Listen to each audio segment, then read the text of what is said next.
Welcome, my friends, to this episode of Quantum Apocalypse.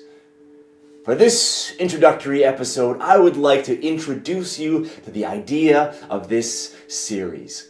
In 1939, Walter Benjamin wrote an essay called The Storyteller, where he, in part, laments the decline of storytelling in our modern Western societies. As he sees it, the increased fragmentization and compartmentalization of information has led us to lose the art of how to tell a story. And the consequence of this for him is that we have lost the ability to connect to our past, to understand our present, and to think about the possibilities of our future. In more recent years, French philosopher Paul Ricoeur has written a great deal about what he calls narrative identity. And as he argues, storytelling and narrative are crucial for helping us understand both time and ourselves, our identities as human beings. Now, the idea for this series, Quantum Apocalypse, is to celebrate the idea of storytelling and the wonderful role that it plays in our lives. And the way I would like to do that is by tracing out a broad arc of a story in which we follow a character as he goes through a series of different events and as he develops his understanding of himself and the world around him. But unlike most storytelling, this is going to be very exciting and different for two main reasons.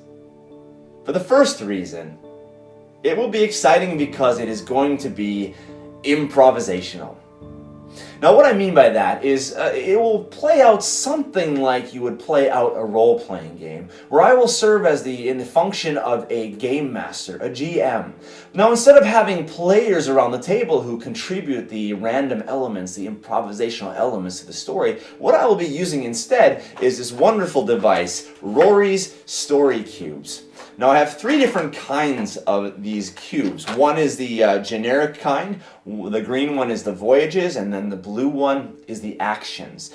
Now, at certain points in the narratives as I am telling them, I will open up these boxes, and in each set there's a total of 9 dice. I will take 1 die from each of the sets, so 3 dice, and I will roll them out.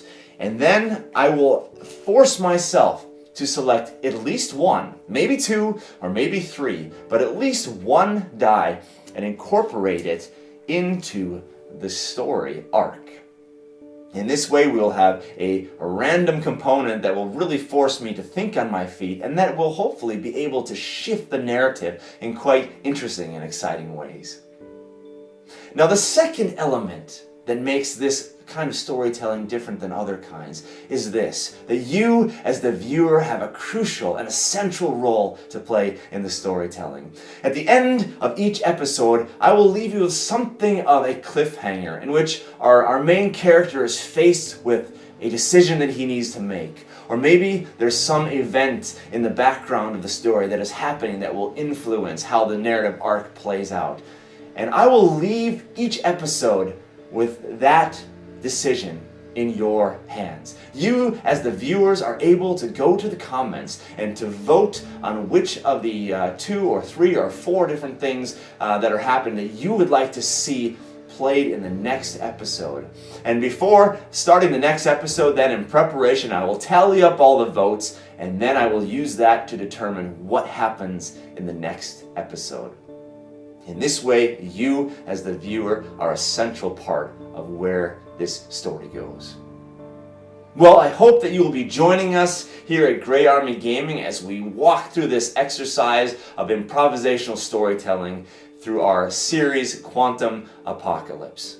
Together, we can celebrate this beautiful art of storytelling. Well, thank you for joining us here today at Grey Army Gaming for the future of story.